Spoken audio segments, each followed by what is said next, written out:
Hey, good evening, everybody. It's Ken and Tom at Tortoise Capital. This is some energy work for traders with Calm Presence is our theme. And it is September 9th, 2025. That's the view out my side door where the dog run is at the little lake in the sun uh, coming up in the morning. That's the eastern sky. Yeah, so last week we took a look at a pair of the eight imbalances, um, perfectionism and overreaching. And today we're going to look at another axis, a different axis that on the surface might look similar.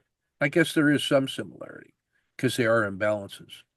And what we're looking at tonight is hesitation and impulsivity. The phenomenon from the outside might look the same. Overreaching might look like leaping to grasp, like impulsivity.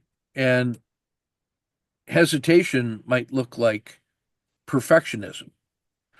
Although last week's pair, talking through in our warm up here, was are phenomenons of the head and thinking about it. It originates in your brain overriding an approved trading plan. I have a trading plan. It's good enough, but I don't act because I'm aiming for perfectionism. So I wait. So that's the head overriding the hand. And um, overreaching from last week is having a good enough trading plan with a clear target, well calibrated, normal, standard work, and then making a decision to override the hand to go for more uh, or stay longer. So it's the head overriding the plan. Today's, I think, feels more like a biological phenomenon coming from the hands or the gut or somewhere, I'm not sure where, without an expressed reason of what's going on. It's not an intention that's overriding something else. Um, it's something that's overriding my intention and reason unknown, which makes it more of a surprise, less deliberate, and uh, in this case, the impulsivity is suddenly my head is expecting not to be acting, but I find myself acting. What's this? Where's this coming from? Who did that? Why is this going on? Who who pushed the button? What button did they push? Why did they push? So there's a lot of things. The head is now screwed up a little bit, and the hesitation is I've got a plan. I see the trigger in my head says, well, the next thing that always happens is I just do my thing, but my hands aren't pushing the button. I'm not going for it. There's something that's overriding it that I don't know why or where it's coming from or who's in charge of me because my head apparently is not in charge of me and my hands are not working. Who's in charge of my hands? Who's making that decision to hesitate? So the phenomenon from the outside looks the same. It's one there in each pair. There's a behavior, and then there is a non-behavior, non-action. But the source of the trigger, the source of the imbalancing, in my view, is different. One is head centric, and the other one is don't know where it's coming from. Something in the habitat, something in the other ways of knowing. Is it heart, gut, hands, feet? I don't know, but it's troubling for that reason. At least with the other pair, I know it's my head is doing wrong. This one feels like it could be a little more troubling. So that's what I wanted to say. I want to say welcome aboard, Tom. Got to get that out of my head. And always good to see you. And glasses coming off, and that means ready to work. How are you doing tonight? Oh, I'm doing great. And thank you for the opportunity to continue this conversation. I really appreciated your connection um, in our conversation last time to the physical feeling in judo and Yeah. jujitsu, uh, and the applications into trading and other parts of life. Um, and I wanted to kind of come back to um, a little bit of the sound of the story, maybe as a starting point Oh, that I know was piquing your interest, was being in the a leaf in the wind was one aspect.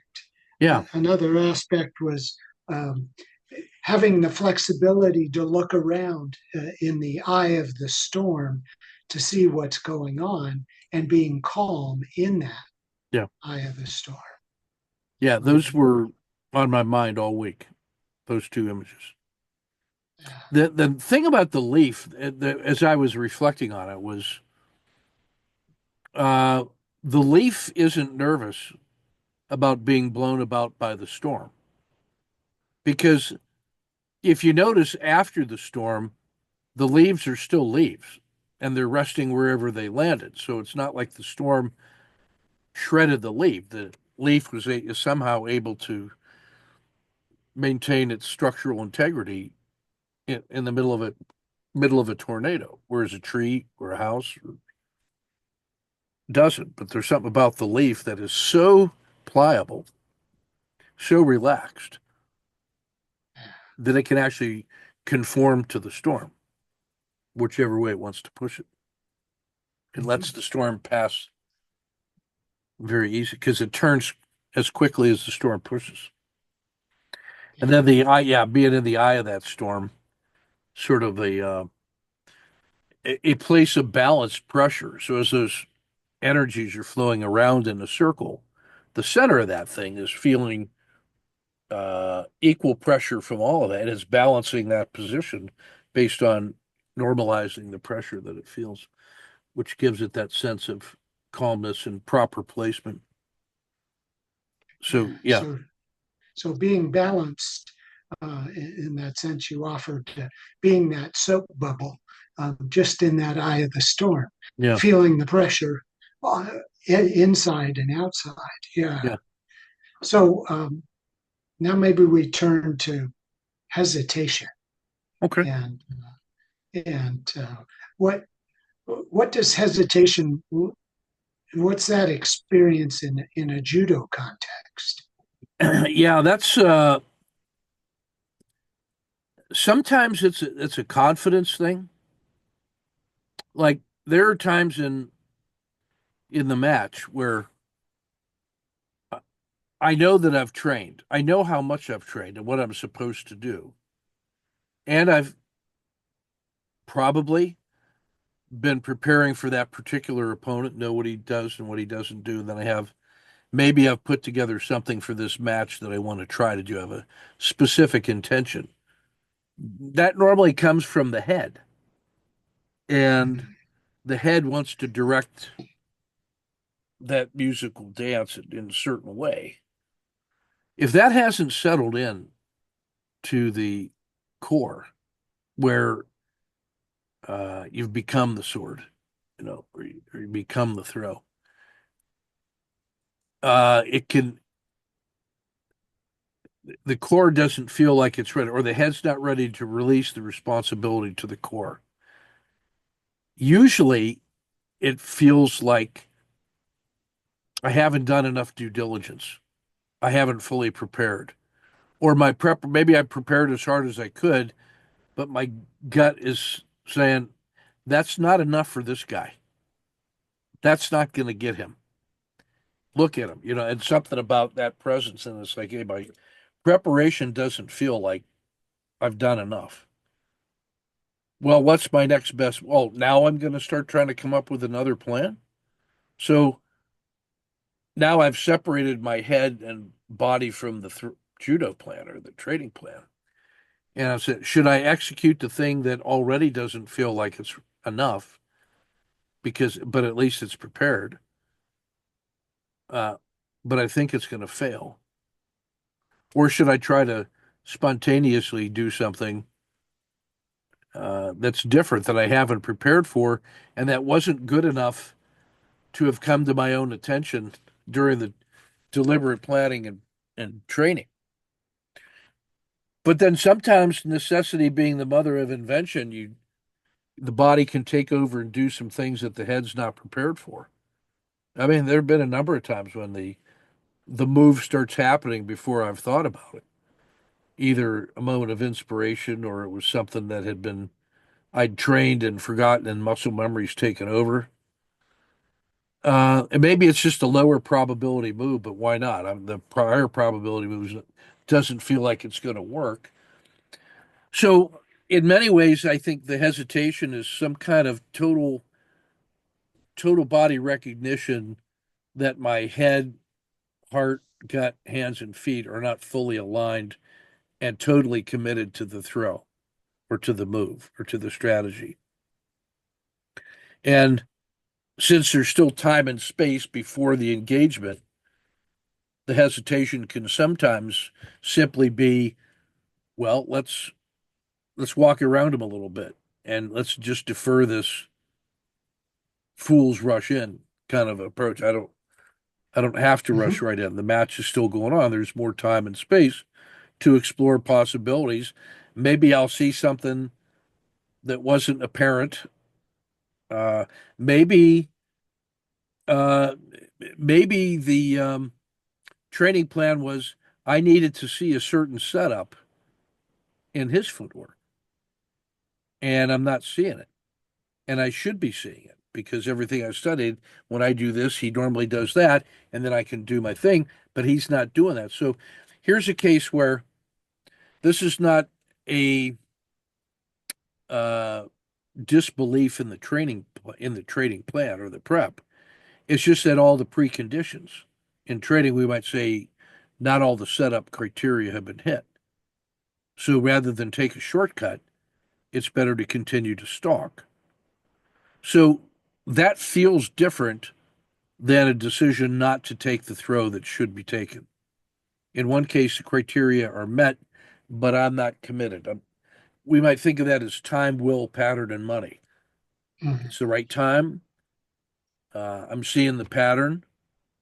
I've got the energy to do it, but my will is not fully aligned. And we know from trading, the willpower is the one that is the most vulnerable to change. The time, pattern, and money is it's yes or no. But the will is sort of that all in judgment or skin in the game. So there's at least two hesitations. Um, and one of them is a judgment that the plan is prepared, something is overriding the probabilities in my head. If I've done my work, I know it's not 100%, but odds are that if I were to take it 100 times, maybe I win 80 times or 60 times. So a preponderance. But something is making me think the probabilities aren't there yet, even though all this setup. And then the second form of hesitation is coming from realizing the criteria have not all been met. And maybe I had an urge to go anyway because I want to do that throw. But the criteria are not there. And so the hesitation is actually the correct uh, choice to do it. And maybe my head sees that he hasn't set up, or maybe the feel of it isn't right. He's not loaded up my hands. Normally, I notice when I'm connected through the hands, I'm not even looking at the guy. I almost have my eyes closed, and I'm feeling the force flows. And the feel's not right. His body weight's not right. His energy's not where it needs to be for me to hit. So the hesitation, what combines what's common to both of those is some recognition that it's not right yet. One of them is maybe lack of confidence. One of them is the timing's not right yet. Um, yeah, I think Now, there have been times when I've hesitated when it was just, dude, I didn't have any energy left. I'm supposed to hit the throw, but Mhm. I just, Mhm. that would be like not having money for the trade. I've got the time, Ah, I've got the will, I've got the pattern, but I don't have the money. So if you don't have the energy to do it, you don't load him up because you won't be able to sustain. He's gonna collapse on top of you because you don't have enough force to be able to go through it. So that could be a third one where the energy is not. I need to use that time to recover my breath or my energy for the throw, and um, so at least three different forms, I guess, of hesitation. But it's not everything's not aligned yet. Yeah, is there a sound or a tone that comes up with hesitation? yeah. It's when I'm gonna hit the throw or take the trade. There's like a there's like a key musical phrase. You I don't know if you ever were at the workshops we did with Bill Scheit when there's a signal in African drumming that says this movement is over. You know, da da da da da da da bump, and then everybody knows to stop on that last boom, and that's the hit. Um, and in a throw and in a trade, there's a little sort of that rising crescendo where they go from stalking to pulling the trigger and then the delivery. That final thing is like the releasing of the tension from the bow, and you can hear that string twing and the sound of the arrow and the string go and everything just delivers that direct sealing sound. It's a boom, bang, got it, bingo, that kind of stuff. And the hesitation, the setup's not right. The sound of it is just and it just diminishes, but without the delivery of the sealing the deal. So it's an incomplete phrase. It's like the string broke. Okay. There's a question mark there instead of the tone of certainty. It's a hmm. There's a wavering. It's out of tune. The note isn't there to fill in, and the lack of that note is noticeable. It's you know mothers when they're talking with their babies and everything's okay. There's a calm undertone that the baby senses, and when the mother gets startled or is worried, it's not what she says, it's the absence of that comforting undertone that the baby detects, that lack of calmness. It's like a carrier wave. Everything's okay, then there's a message. When that underlying wave isn't there, the absence of that makes everything feel harsh and out of tune, and that creates disturbance in the force. That lack of certainty, you know. But yeah, it definitely feels like it's a sound for me with Yeah. my auditories.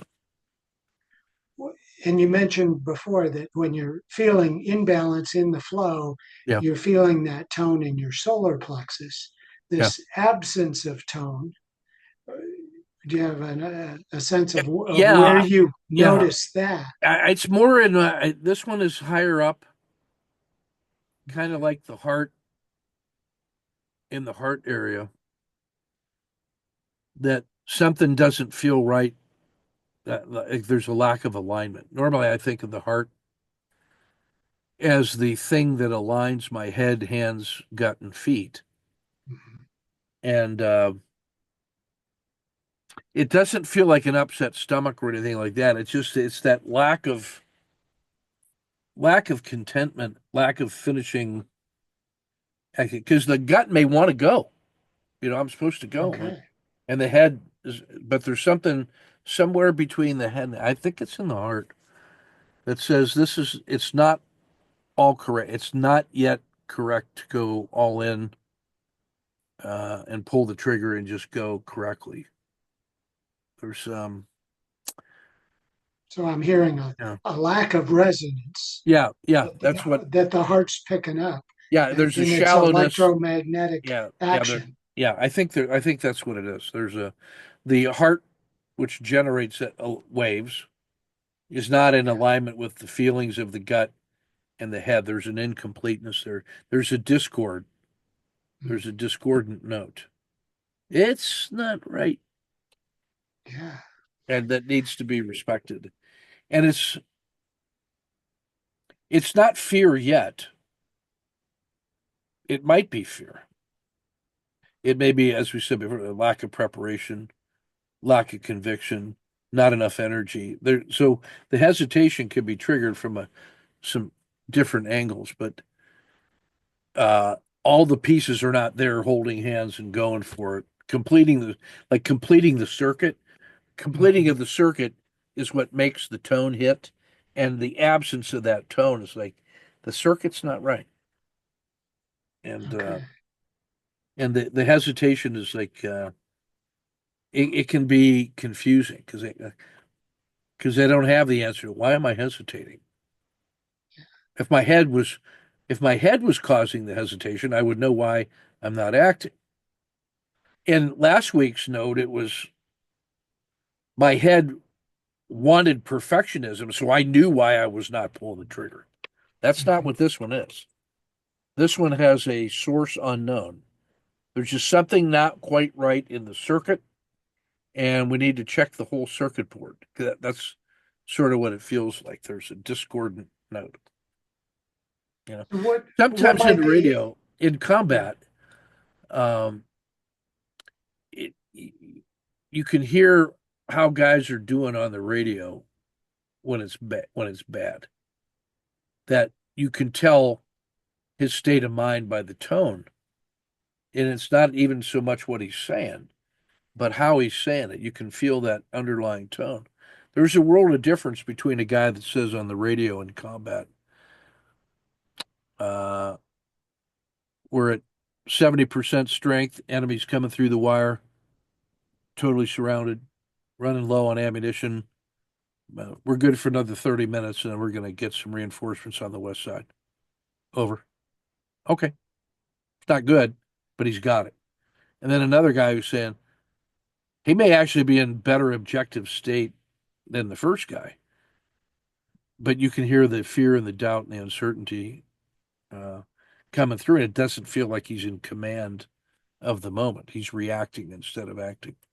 And those are the things that you hear on the radio that are more important than the words that are being said. It's the um, you, uh, the guy will be saying, "Hey, I think he's coming through the north wall. I'm not sure I need you over here," and you can hear that tone is really different, even though his situation may be objectively better than the other guy.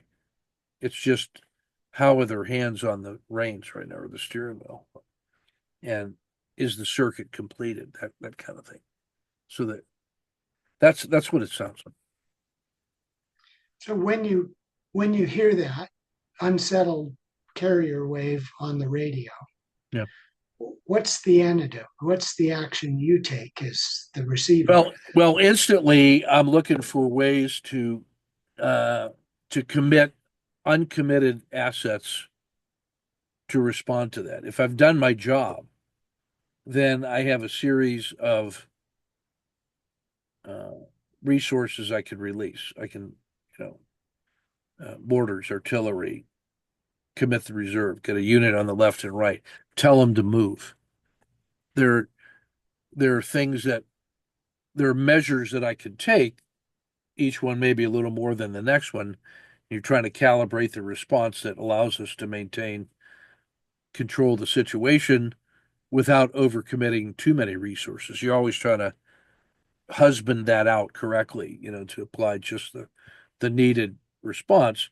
And so when we're doing contingency planning, uh, and we've planned, prepared well, and we have standard norms, then I've got a bunch of things in my arsenal that I can call on to use that are needed. Sometimes it's a word of encouragement or a directive. Do this, move there, fall back now. Or I can maneuver somebody to provide support, or I can bring in more support. So all that is sort of contingency planning and decision making based on my assessment of how bad is this thing getting? What's the consequences of the inaction? And so if we've done our job, we've visualized how those things might happen and what the appropriate level of response is going to be. Oh, this feels like that contingency, and in that one we released a tank platoon to go to that position. So execute, and hopefully it's something that it's a planned reaction based on criteria. And trading is sort of like that too. Like, where am I going to exit? Lately, the things we've been doing with the simple exit rule of keep 70% of the maximum favorable excursion just sort of removes all the extra thinking in the moment because we visualized what it is how much room are we willing to let it have? How much am I going to require to keep in order to feel professional? Just decide what that number is, and that's the number. So I've made the decision. Now the price is going to act, and it'll be whatever it is, but I've done the right thing. So in some ways, the uh, when I can embed decisions to criteria, it takes my extra cognition out of it. Like I know I'm going to be satisfied with keep 70. Now I don't even have I've removed many of the reasons to hesitate from that. And then if this is one of those where I've made that decision to keep 70, but it hasn't moved against me, and maybe it has another little burst up and now it's better, now starting to fall back, I might say, well, I'm going to keep 80, but it's never less than what the last one was. So any adjustment of an established decision is always in the direction of keep more money, take less risk. And it may be the surprise move was in my favor, and I want to keep more of the surprise move, and so I can always move it up, but never down. So yeah, that's what the noticing the hesitation. It's more important to take the uh, security action than it is to try to figure out why I'm hesitating, if you know what I mean. So Yeah. it's more important to err on the side of say I'm not supposed to be hesitating. I'm hesitating. This is unusual. Reduce risk. Then figure out why I'm hesitating if I need to. But it's more important to take the remedial or immediate action to reduce risk or lock in more gains than to try to, you know, do some counseling and therapy in the moment. It's like, no, well, we got to survive this and come out of this better. Use the hesitation as a prompt to capture more or to get out of the trade already, you know, than it is to try to do therapy in the middle of the moment. Uh, there's time enough to do that later. So yeah, So I'm hearing the hesitation is that open circuit, yeah, noticing that it's short circuited to ground, yeah, yeah. Because I there could be reduce risk out yeah now. yeah there could be three or four things that are where the circuit could be wrong, and it's going to take me time and to go through that whole check. Meanwhile, the trade is happening, and instead of managing it, I'm trying to find explanations. No, always managing the trade. And if the hesitation could have been, you're in the trade time and you shouldn't, or you should get out or you shouldn't get out, but I'm not doing that, or I'm not in the trade and I should be in. The hesitation could be either one of those. Mhm. And the safety move is always get out of the trade or don't go in. I don't know why I'm hesitating. I am no trade and insert a 10-minute pause to ensure I'm back to the zero state for the next opportunity, of which there's an infinite supply. I never have to take this trade for my long-term survival. So just, you know, that's actually one of the things that's easier about trading than than judo and jujitsu. When it's time for the match, you're in the match. Yeah, You know, you got to go through that. You stepped onto the mat, buddy. So here we go. So that's a different, maybe a little slightly different application, but in the it trading, it's is. always it is your choice. You always can not trade. I laughingly, you've heard me talk about this before, that one of the ways to develop your sense of self-control is to have a trade that was perfectly planned and prepared, and you're ready to execute, and all the signs are there, and you're ready to go, and you just decide, you know what, I'm not taking that trade, just to show that I can have the perfect trade, and I can decide not to take it for no reason. I don't even need a reason other than just to know that I can do that, and better if it then goes on and succeeds.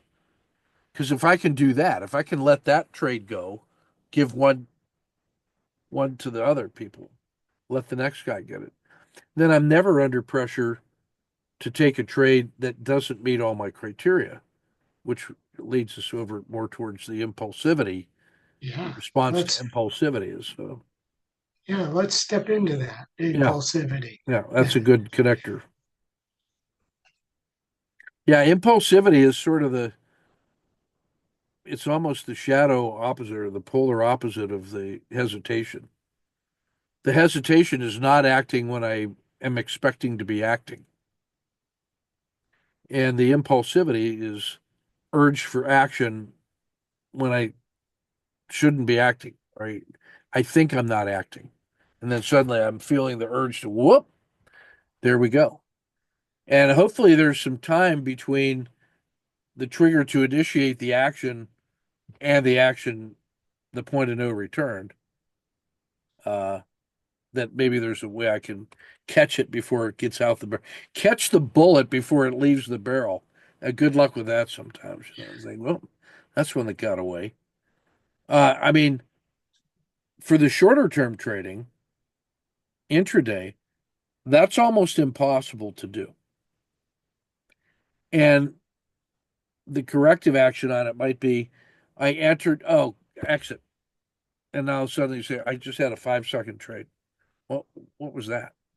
You know, hit the kill switch. Not sure why I entered it, but I'm getting out. Uh, that's happened. On the longer term trading, that could be something like more like on a swing trade where, you know, do the work Friday night and I put in all the orders and make the decisions they're going to hit on Monday. And then maybe something happens uh, Saturday or Sunday where I'm going to now override that trade or put on a trade that I haven't fully prepared and planned. Just I found myself something would have triggered me, a news event, conversation, a feeling, a dream, whatever. I just need to have this, you know, fear of missing out sometimes. I think is probably the biggest single trigger for that. When I trace it, when I take care of the impulsive move, then and only then I can think about where it came from. When I trace that back to its source, uh, it's either fear of missing out or regret. Um, and there may be a deep connection between those two, but it's like a Palantir, the double leverage Palantir symbol goes all the way to 190 and then pulls back to 140. And then it's starting, and then it goes that next day, it goes from 140 to 145. And I don't pull the trigger. Hasn't hit my signal yet.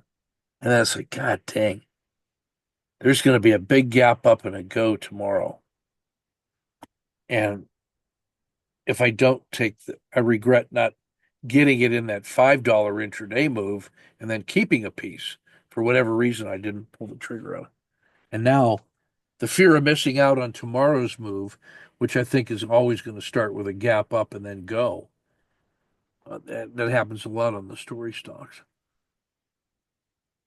I don't want to feel the regret of that because I will think, oh well, that's certainly what it's going to do, and then when it happens, then I'll say, well, see, I knew, Mhm. because I'll forget all the times when it didn't, you know, conveniently. So the fear of missing out on the move is sort of yeah, I'm thinking it's going to go to 190, but there's also can be a piece of I don't want to feel the regret of having come up with a reason why it could go and then it goes and I didn't participate. I'd almost rather take it, experience a negative loss so I can feel guilt at having been impulsive, but at least I was in it and then I get to punish myself. So there's a certain sense of guilt that's perversely satisfying. But yeah, but I think it's the fear of missing out of the primary move back to 190, and then the not wanting to feel the regret and being able to take the heat. And maybe what I got to do to account for that is take a partial position so that I can just normalize my emotional bubbles, reduce the overall risk, and then be able to trade that tomorrow in the zero state. So whatever, so if I take a 1/3 of the position, like I want to take a full position, so if I can take 1/3 of the position and then have that as my primary focus in the morning, then I've got 2/3 of the position of capacity, and I can, if it's starting to go bad, I can hedge against that with two scoops instead of one, and still net positive. Or if it's going in my direction, I can add the two to the one that's already winning. So I feel like by taking a smaller position size, I can satisfy the emotional need, the rational need. At that point, it's both to be in the trade, and then not have to have the fear of missing out, and then being able to avoid the regret. But it comes at a commitment to making that my focus target that next morning so that I can justify or manage the impulsive move. So that puts an extra layer of activity on me. Um, I know that I can do that, so I can actually sleep well with a 1/3 position on. Because even my full position is not one that makes me worry. So if I'm taking a fraction of a position that doesn't make me worry, then it's really good. I've committed to that. It's not perfect, but I can sleep well and I know exactly what I got to do in the morning. So I've eliminated that uncertainty. I wonder what tomorrow's going to be like. I know exactly what tomorrow's going to be like. I'm taking care of that thing.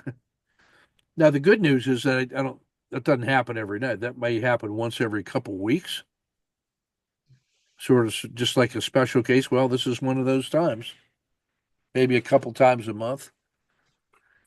It I'm happens enough that wondering, I know that I know what to do, but not so often that it drives me absolute batshit crazy either. Yeah. I'm wondering what this sense of regret is kind of the source that triggers the impulsivity. Yeah, I think it's Where is that yeah. arising from? It used to be perfectionism, and I sort of solved perfectionism by doing more due diligence and accepting a margin of error. But it's almost like overthinking it. You know, I go through a cycle of plan, prepare, and I've used my rational brain, checked it with my gut, my hands are good, and I've done all that, the regular due diligence, and it's just like, man, this one it just feels like there's that my standard normal work wasn't enough. That maybe this is one of those 1 in 100. one in 1,000 trades. I've traded enough to know that there are sometimes that there's one more hidden turn in that thing, one more bang left in that fireworks that's coming, and occasionally that'll happen, and it's almost always on a story stock, something has been featuring uh, exaggerated energy and trading on both in both directions. I've been successful with it. I have reason to believe that I've been able to tune my feelings to the market feelings, but retain my rationality. But there's a sense of almost like it feels almost like a relationship or a connection at some deeper than rational level about what's going on, being tuned to that psychology. So you can anthropomorphize anything. So that's kind of where, so knowing that that's my tendency, I have reduced the times in which I've trusted my feelings, Luke, but I don't completely disregard them. And so it's almost like, dude, it's been a while since you've speculated on that like that. And my sense is that there's, at certain levels of expertise, there's a knowing without knowing. That if you don't acknowledge that, then you're denying that part of yourself.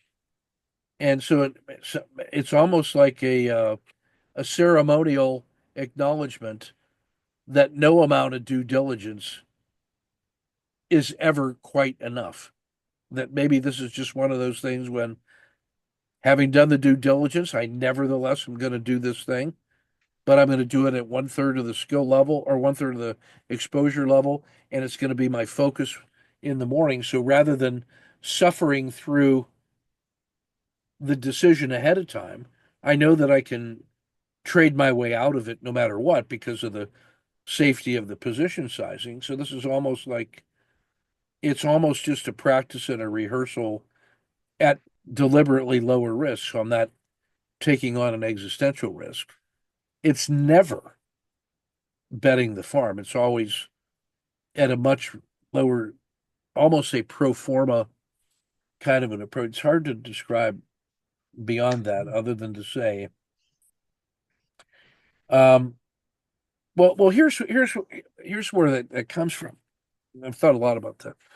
You know, we're herd animals, and the herd behavior, the instinctive response, is designed to lose in the market. So cooler heads and mechanical rules win in the market, and the herd instinct will get you killed. Well, what if you've been trading for 20 years and now you've developed enough contrariness that it has become second nature?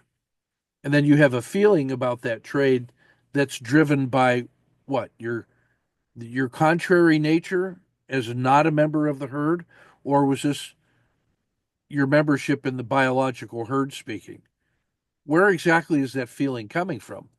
The feeling of a contrarian with expertise that has been internalized so much that your feeling is a genuine feeling that can be traded? Or was that feeling something that came out of your deeper primal human self? Well, shit, heck, nobody knows that. And now suddenly, you know, if you're a rules based trader, you say, well, the feelings don't matter anyway. It really is just the numbers. But a discretionary trader with rules based tendencies or a rules based trader with discretionary tendencies, there's always some little subset in which I I don't know where the feeling's coming from. I don't know whether this is my professional self that is feeling that way or if it's the deeper persona that's feeling that way.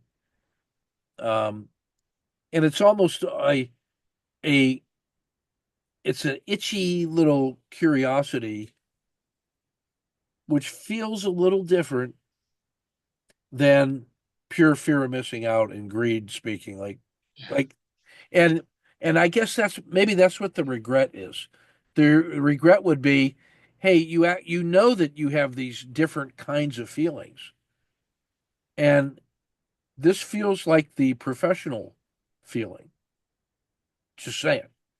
And if you don't act on it, then there would be some regret that you were given your gift gave you a hint and you didn't follow through. Better to take it at a lower risk, acknowledge that maybe this was that time, see if it was one of those times, commit to studying the numbers on the times that you've done this and see how that works. Or just say, this is one of those times. I'm just going to accept it as it is. I'm not going to overthink it and try to capture lightning in a bottle.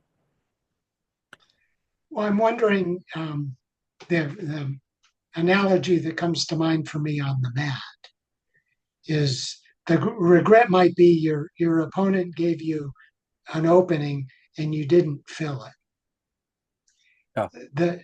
Because you felt it and your body knew and you um, didn't Yeah. fill it. Yeah.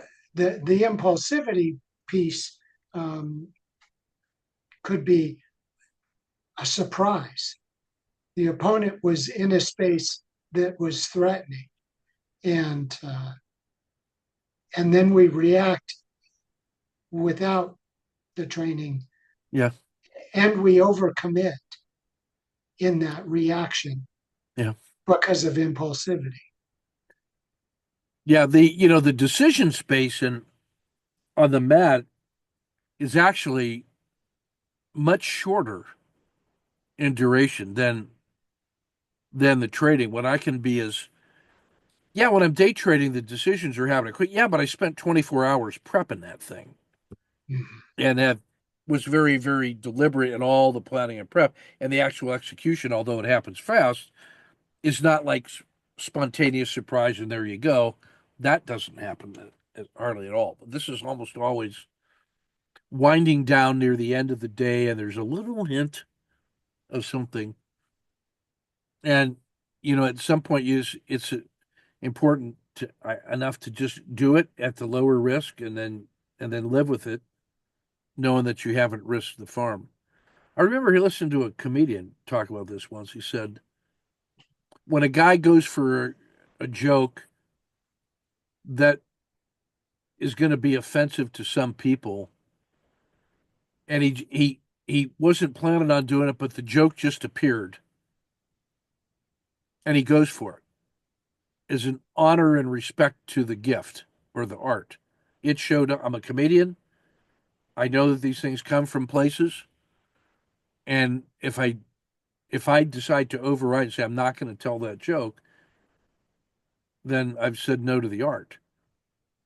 And so he says it's actually more important. It's even better if the guy goes for the joke and it doesn't connect. And you got to preserve the right of the guy to do that. That's what his art is entirely about. The fact that the joke presented itself and he trusted the joke and the arrival and his role and he went for it, and they're not going to kill him for it. So it's not the end of his life.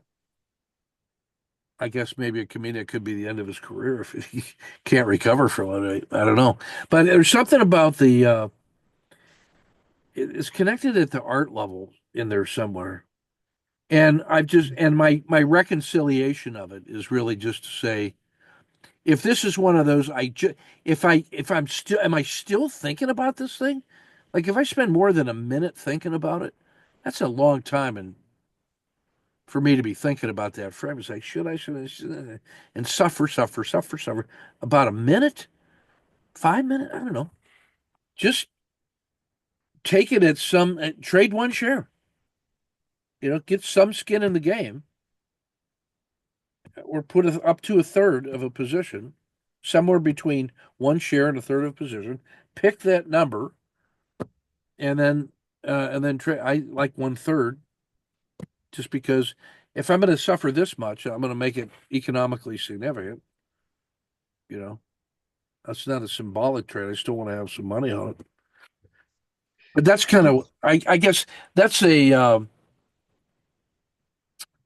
standard work for the impulse, is to sort of suffer through it and do all the work and the framing and the justification, all that. And if it's still there, then it's not really impulsive at all. Uh, and it almost always, the ones that I'm suffering on that I've been describing, 99% of the time, this is a thing that is about the overnight trade, to take it in the last half hour or last hour in anticipation what tomorrow could be. Decisions about impulsivity during the day, all the it's always an impulse towards a setup that I'm comfortable with, and all signs are pointing to yes, and I'm trying to wait for that last criteria to hit and then hit it, and at some point, and if it doesn't hit, I'm going, and I can get out of that trade fast anyway. That's not even troublesome. That's just the life of a day trader, where you're taking a punch and you're jabbing and you're going to get hit. But this one, where is this the one, you know, how to finish out the round or something? So I think I pretty much curbed the impulsivity by being able to rely on just a couple standard patterns during the day, knowing how much flex and adaptability I have for discretion, and not sweating it. And just say, you're trading at a level of risk that allows you to survive that. So go study the last 30 or 40 times you did that, see how it's going, and then decide if you need to be stricter. But this other one about it's more where my brain is activated, or my heart or my gut, everything is feeling right, and it just feels like I want to do it. Maybe it's the gut telling me, no, this one feels right. Uh, you know, and then it's almost more important just to acknowledge it and let the heart have one, or let the gut have one. Take the trade at lower risk, respect the feelings of the gut. Don't trade that way most of the time. Trade a level of risk that you can tolerate. Better if it was coming from a trade where I'd already made money and I can use markets money. Now I don't even, I can, it's better to give it a little piece of the market's money back. And if I give some of the market's money back, okay, it was the market's money anyway. I kept what I needed to keep. In some ways, that's connected to the simplifying function of the keep 70%. This is when, hey, give it 10% back or whatever. Give it 1/10 or something. Um, Not more than 1/3. And that way there's some skin in the game, but there's a sense that it's market's money at that point still. So What are the um, story snippets, images you're taking away from our conversation today on yeah, I think it's hesitation and yeah, impulsivity? circuit board and test sets and the light. When these things all hit and it plugs in, that light should come on right away. The tone should be the instrument is in tune. The ensemble is hitting the rhythm, and boom, hitting it at the right time. It's there's a feeling of like the heart adjudicating the gut versus the head. Like the gut, which is normally is fearful, says, no, this is one that I actually like. Well, that's odd. That makes my head think, well, why am I, my head is the rules. Why am I letting my gut do something that my rules say don't do? Maybe the heart, so the roles are almost reversed, and my heart is trying to find alignment between those two to let the gut have its moment. Just make sure that we're not trading that way most of the time. Let the heart have some fun, or let the gut have some fun. So that's in there. Um, um, the hesitation was sort of it's almost like you've got the project table where the things are going, and there's these things happening around, but I'm focused on this, and then the hesitation is there. So take immediate action, break glass in case of fire, get this thing to closure. Now we'll sort it out later. Take care of business first. Get them get out of the room. And um, I'm reminded of the image in uh, Gary Klein's book, Sources of Power, where he's trying to figure out where does the expertise that represents as intuition, what is that? It's deep knowledge that's tacit. It's not even explicit yet. You can't even put words to it, but something at the deep level tells that fire chief, get out of here, and we'll figure out why later. Like, we got to get out of this building now. Um, Yeah, and it was a hesitation to go into that room because there was something wrong, and he knew what to do, and that was get the hell out, and then we'll sort it out. And then later was able to figure out to unpack the signals that his body and intuition were aware of, but that he hadn't processed yet. So there's some sense that at the expert level, an acknowledgement that you are developing expertise that you're not aware of yet, haven't put into words, haven't put into your rules, and the sense that the your rules are written in pencil on, and there's more pages in the book, and that thing is a work in progress at all times, and that's just one of the artifacts that you're going into battle with, into the trait, and then the imagery of the uh, night shift in the talk in combat, and listen carefully to, with eyes closed, feeling the positions of where guys are in the city and what's going on and how things are going, waiting to hear through their words, where is the heat? Where is the surprise thing? What's the next? Because every next second could be the time that all hell starts breaking loose, and you're trying to get that feel for how things are going. And so that monitoring the outstations at night is feeling your way through the dark, well prepared, but creatures of the night kind of thing is that's kind of what's, and then the judo matches and wrestling and whatnot, those feeling your way through the, do I go, do I not go, feeling that energy with your trust in your hands and your gut on that, and you gotta respect that feel. So those are the kind of the images that come out. And then I got this image in my head too. I got to draw this one up, and that is the southwest to northeast is the angle. One side is action, and the other side is no action. And then the hesitation and perfectionism are on the no action side.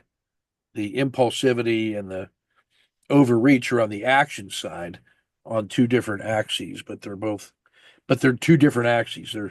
There's some behavioral characteristics that are same, but the underlying dimensions are different. Um, yeah, yeah, so those yeah. are the It's those are the images in the mind. yeah, and seeing the diagonals Yeah, crossing and yeah, action on one side, inaction yeah. on the So other, it's almost like and the two diagonals are like southwest to northeast, perfectionism and um, overreaching, and then northwest to southeast. But then the vertical action, no action, is a north south. So yeah, action on one side, and so they're different axes, but the behaviors have similar characteristics. So mhm, um, that's what that feels like. yeah. Well, I'm also appreciating the kind of your. I've heard you say before, back testing can be a pursuit of perfectionism, Yeah, it really and is. I would it can solve be that one a long useful. time ago. Yeah. And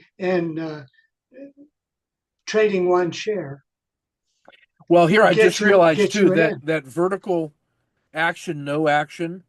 There's also the layers of which one was responsible, like head, heart, gut, hands, feet. And feet. So Yes. the action on the head side was the perfectionism, or was the inaction was perfectionism and overreaction. So that's related to the almost the head chakra kind of thing. And then that makes the uh, impulsivity and hesitation not the head. It's more like heart, gut, or hands somewhere in there. So those two are lower on those diagonal dimensions. So that's actually a new thought. a new Yeah. image that just hit me in the last 20 seconds or so. That really helps clarify the quadrant Hmm. that where this stuff is coming from. So I'm terrified to think of where the next imbalances are going to go, how that gets added Right. up. But my spider We have sense is that they'll be there. two more pairs Yeah, we'll get to play with over the next two yeah, weeks if yeah, that works for you. yeah. That sounds like a plan to me. Yeah. Is this Yeah, a good place to pause yeah. I for think so. tonight? I think so. That little flash of that's sort of in the protreptic style, which is kind of what we're doing. Has a lot of that protreptic flavor.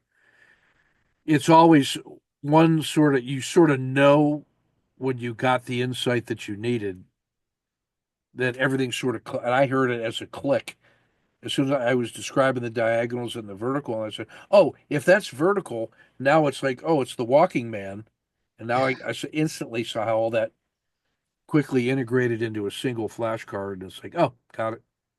Now I need to be thinking about that all week. That was an important integration. That's the simplification in the five S's, of lean Yes. thinking is standardize, simplify. So we're using standards of the eight imbalances. Now it's superimposing the walking man and making that vertical, and say, got it. So the building blocks are integrating nicely on that. I'll send you. I'll show you a flashcard on that later this week. I look forward to it. Yeah. All right, man. Yeah. Thank you. Sounds good. Appreciate you as always. This was very helpful for me. Yeah. Look at us. Shall we We can't pause do. the recording? Yeah, we can't do anything without going a full hour. It seems like. Where does the time go? It's sort of who knows. Yeah, let me hit that record. Flow. Flow.